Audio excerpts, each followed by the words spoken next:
Have you ever been through a storm you thought you weren't going to make it out of? Or are you going through it right now? And when I say storm, I'm talking about trauma. You are not alone. I have had my very fair share of storms. And I know exactly what it feels like to feel like you're not going to survive. To ask God, what did I do to deserve this pain? Literally last year, I wasn't even about to make it out of 2025. So let me tell you, you are not going to survive. You're going to thrive. Do you hear me? You're not going to survive. You are going to thrive. And today, I am going to share with you 3 ways to reclaim your power after the storm. 3 easy ways to reclaim your power after the storm. Before we start, I want to sing a little song. Okay? And if you know it, you can sing it along with me. Victory is mine. Victory is mine. Victory today is mine. I told Satan, get thee behind me. Victory today is mine. Tell me who can stand before us when we call on that great name. Okay. I had to do it, y'all. I'm sorry. Let's get into it. Take out your pen and paper. Let's go. Let's define what trauma is. According to the American Psychological Association, APA, they define trauma as an emotional response to a terrible event, like a car accident, a crime, a rape, and there are 3 different types of traumatic events. You have acute, which usually happens one time. You have chronic, which happens over time, like abuse or bullying. So if your child or anyone tells you that they're getting bullied, take it serious. Do not minimize it, because literally people are killing themselves. Kids are killing themselves because they're being bullied. So please take it serious. You also have complex, which is multiple different traumatic events that happen, like maybe someone has been in a disaster, and then a car accident, then they got raped, then they got bullied, then they have an abusive relationship. That's complex trauma. So when I say storm, I'm not trying to minimize what you're going through. I just want to paint a picture. Just like a storm, it can be sudden, it can be over time, it can be long, and it can be layered. But guess what? A storm ends. It doesn't last forever. It doesn't last forever. However, it does affect your brain. And you know, if you've watched my past videos, I love the brain. I love talking about psychology, which is why I majored in mental health, because the brain is fascinating. It's fascinating. And before I get into this, I just want you to know that the brain is plastic, y'all. Did you know that? Did you know that? And that's good news, because that means that we can change it. Okay, so don't get discouraged when I mention some of the things that can happen to your brain when you experience trauma. Studies have shown that trauma affects the brain. Number 1, the brain turns into survival mode. You heard that right. And I don't even think I need to tell you that. Like literally. After trauma happens, the brain goes into survival mode. APA has images of the brain literally going into survival mode after something traumatic happens. And that just means your brain is in constant fear mode because it's trying to protect itself from something that they think may be in danger. Like, I can speak for myself. When I almost died last year, after that situation happened, I was very much in survival mode. I was thinking that something was going to happen to me. I was very fidgety. I couldn't think straight. I was literally out of it, and it wasn't my fault. And it's not your fault. It's literally the brain's way of protecting us from what they think we're in danger of. It's kind of like an alarm clock. Like a no, not an alarm clock, like a fire alarm. Basically, the fire alarm goes off whether there's burnt toast or there's not a real fire. So the brain is kind of like that fire alarm. Even though I may not be in danger, it thinks I'm in danger because of what has happened to me. And it's not your fault, like I said, and it's not my fault, but it is our job to help the brain know that no, you're not in danger anymore. And I'm going to show you how to do that. So just stay with me. Number 2, the body stores trauma. Yeah, you heard that right. It doesn't just live in the mind, it lives in the body as well. So those headaches that you may be getting, that tiredness you feel, even though you just slept 12 hours, that forgetfulness you feel, that stress you feel, your cortisol literally goes up and can stay elevated after trauma happens. So that's why it's important to take care of yourself after trauma. Number 3, your self-talk becomes more critical. This is one of the biggest way trauma shows up. You may find yourself talking to yourself negatively because it's the body's way of trying to protect you. Okay? And if you haven't seen the last video, go ahead and check it out as I talk more about negative self-talk and how to change it in that video. But we're going to get into 3 easy steps. 3 easy steps to reclaim your power. Okay? And I call it the 3 S's. S, S, S. The 3 S's. Take out your pen and paper. Let's go. The first S. Support. Let me say that louder for the people in the back. Number 1, support.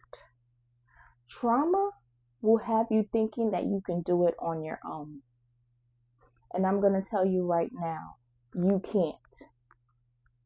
And whether your support is coming from a therapist, a friend, God, somebody, your dog, somebody, you have to find support. And I know I hear sometimes, oh, well, I don't have nobody. I don't have family. I don't have friends.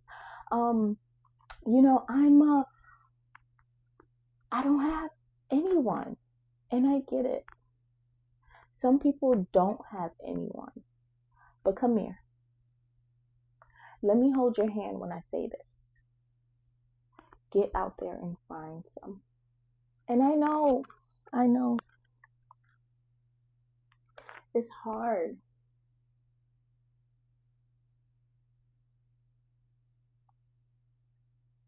How can I tell people what I'm going through?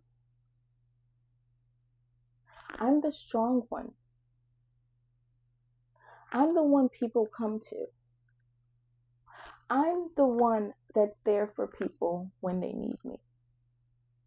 Well, guess what? Since you're the one that's always there for people, since you're the one that people come to, it's your turn. Go to them. Tell somebody. If not somebody, tell your journal. Tell God. He's always there. Always. Number 2, the number 2S, self-care. And this is a hard one, especially if you're in the storm right now. Trauma will tell you you're not going to make it through. Trauma will tell you, sit in bed, lay down, don't do anything. That's how you get better. But it's not true. It's not true. You have to get up. I know it's hard. But you have to do things to take care of yourself. Whether it's stepping outside to go on a walk, and it doesn't even have to be an hour-long walk.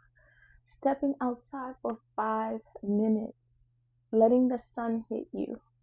Whether you're going to that window that's right there looking at you and you see the sun poking out, go there. Just stand there for 2 minutes. Whether it's taking a couple of deep breaths.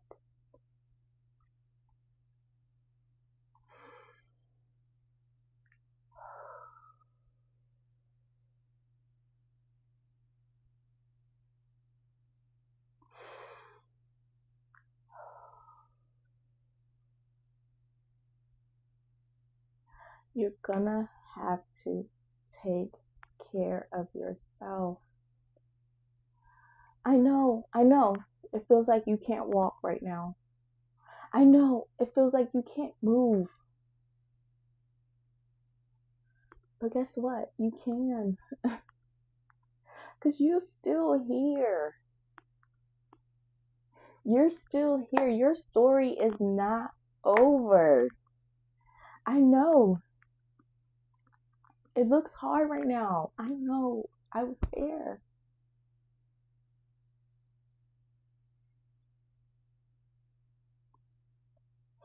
But, and I know you don't know me. So, well, some of you do. Hey, treasures. Some of you do. But if you don't, you got this.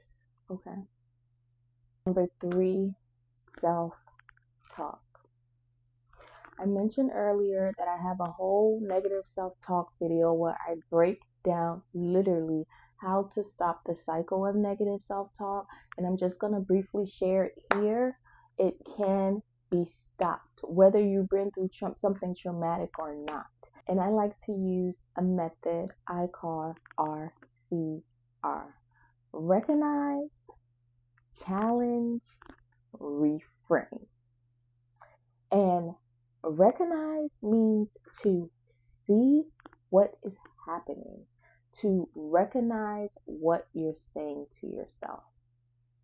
And that can be hard if you're in survival mode. You're not thinking about what you're saying. Your thoughts come from your subconscious mind. So it's automatic. So it's going to be very important that you become self-aware. I have another video somewhere up in there in the YouTube verse. Go check it out. Okay? Number 2, you're going to challenge it. Challenge that thought. Challenge that negative thought. Just because you have the thought does not make it true. Let me say that again. Just because you have the thought, it does not make it true. Number 3, reframe. And reframing means you're just going to change that statement around to something kind. Okay? Because confidence isn't about silencing your inner voice, it's about teaching it how to speak to you with kindness. Can I say it again for the people in the back? Because confidence isn't about silencing your inner voice. It's about teaching it how to speak to you with kindness. To learn more about RCR, visit the last video I just posted. So if you're going through a storm right now, I know you probably can't see it, but baby, you are about to come out of it. And you're not going to come out the same person you were.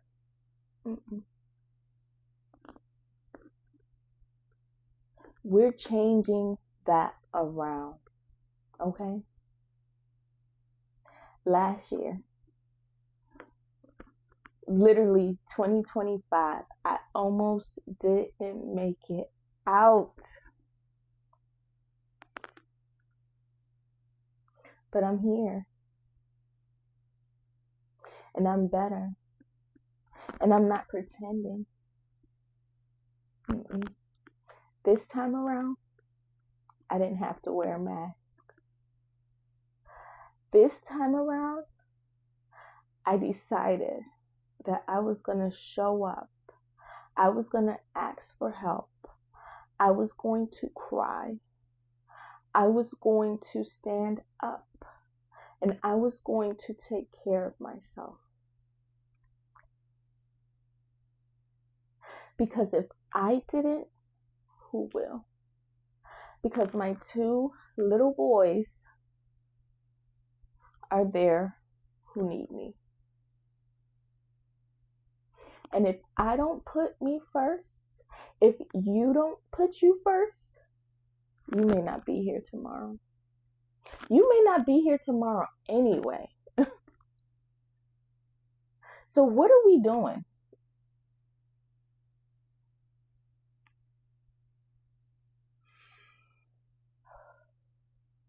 I hope that I was able to provide a space for you to breathe. Don't forget to like and subscribe. Bye.